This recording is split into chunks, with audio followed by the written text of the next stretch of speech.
Tonight you will lie down on a purpose-built object of springs, foam, and engineered fabric. You won't think about it once, but for almost all of human history that object did not exist. No mattress, no bedroom, no bed. So where did everyone sleep?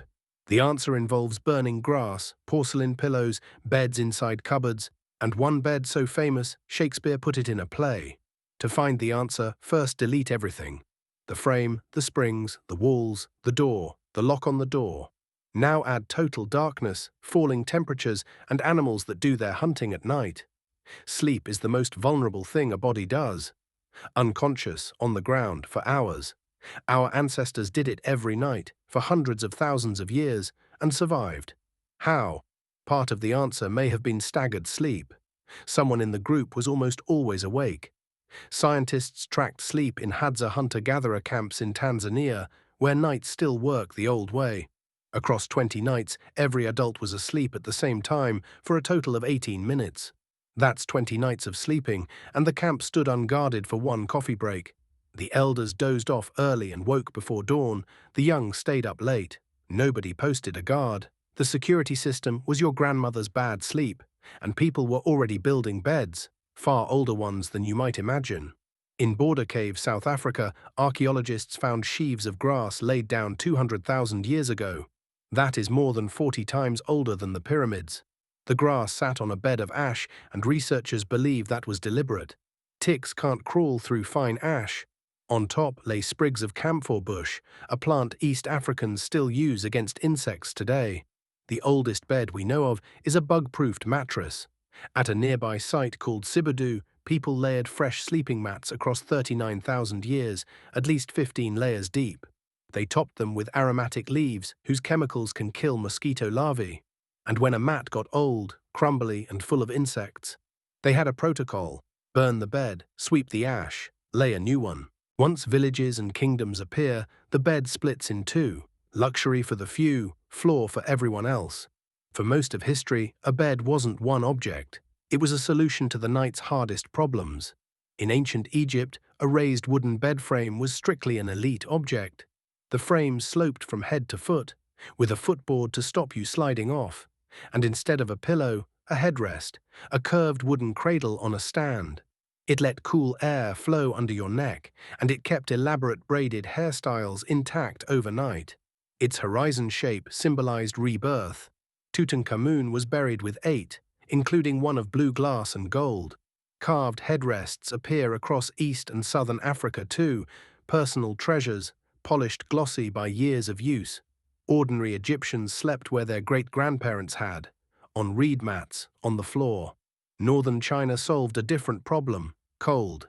The kang is a hollow brick sleeping platform plumbed straight into the kitchen stove. Heat and smoke from the cooking fire snake through channels inside it, then exit by the chimney.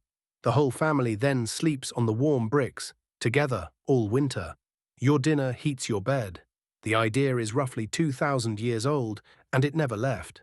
As of 2004, rural China still had 67 million kangs, warming about 175 million people. That is more people than live in Russia, sleeping on the stove tonight. And for summer, Song Dynasty China offered the opposite: a glazed porcelain pillow, cool against the skin. Some were hollow, so you could fill them with cold water. In Japan, the enemy was space, so the bed learned to disappear. Ordinary people slept on woven straw mats, under their daytime kimono or sacks of straw-stuffed paper. The thick cotton futon arrived late, as a luxury, and it got rolled away every single morning. Because the bedroom did not exist, a room became a bedroom at night and stopped by breakfast. And for anyone wearing an elaborate lacquered hairstyle, rebuilt only once a week, there was the takamakura, a small padded stand that held your neck in the air, all night, every night. You weren't protecting the bed, you were protecting the hair. In the Caribbean, the Taino wove cotton nets and hung them between two posts, off the damp ground, away from the crawling insects, with a breeze on both sides. Columbus's 1492 log wrote down their word for it: hamaka. Europeans kept the word hammock, and sailors immediately understood the point. By 1597, the Royal Navy was ordering hammocks for its ships' crews. A canvas cocoon swings with the ship so storms can't throw you out of bed. Europe, meanwhile, mostly slept on the floor, on pallets stuffed with straw, heather, bracken, or even seaweed. People mixed in a sweet-smelling herb, ladies' bed straw said to drive the fleas away. And almost nobody slept alone.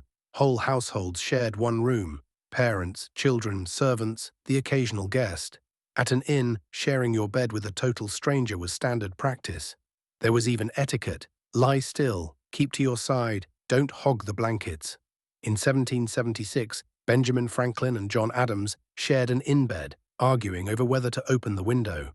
It's in Adams's diary. Here's the thing. A good bed was often the most valuable object a family owned. In one probate record, a farmer's fur-covered bed was valued at £5. His entire 40-acre farm was worth 20. A quarter of the farm in one piece of furniture. Which is why Shakespeare leaving his wife, my second best bed, probably wasn't the insult it sounds like. The best bed was the showpiece, kept for guests. The second best was the bed the couple actually shared. Beds could even be celebrities. The Great Bed of Ware was built purely as a tourist attraction for an English inn. It is wider than two double beds side by side. Shakespeare name-dropped it in Twelfth Night. Visitors carved their initials into the posts. Northern Europe went one step further and put the bed inside a cupboard. The box bed in Brittany, the Netherlands, and Scotland was a carved cabinet you climbed into and slid shut. It trapped your body heat, and it was the only privacy a one-room house had. Bretons said the doors kept babies safe from wandering pigs and, the stories add, from wolves. Under the mattress, many beds were strung with a rope lattice that sagged and needed winching tight. And no, that is not where sleep tight comes from. The phrase first appears in 1866, just as rope beds were dying out. Tight simply meant soundly. The bedrope story is a tour guide's legend.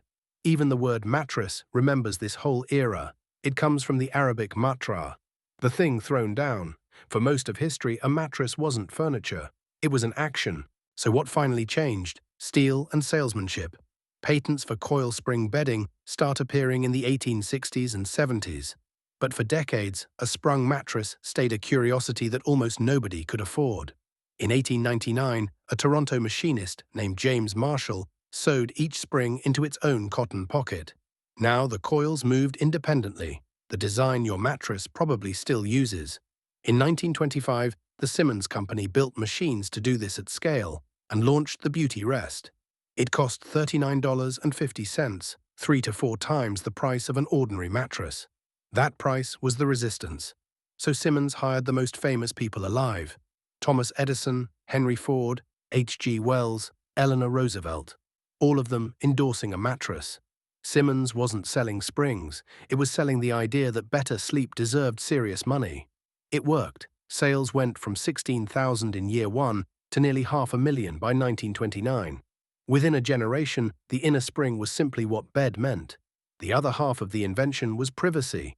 Victorian builders added corridors so you stopped walking through one bedroom to reach the next. Victorian doctors and moralists recast bed sharing, normal for millennia, as unhygienic and improper. In a few decades, sharing a bed with a stranger went from ordinary to unthinkable. The private bedroom, door closed, one sleeper or one couple inside, is a brand new idea. So tonight, look at your bed. For roughly 10,000 years of villages, it would have made you the richest sleeper in town. The thing wills were written about. The quarter of the farm treasure. Humans have been making beds for 200,000 years. The mattress you know is about 100 years old. If the whole history of the bed were one night's sleep, your mattress shows up 14 seconds before the alarm. Sleep tight. It's just an expression. Next question, before ID cards, passports, or even photographs, how did anyone prove who they were?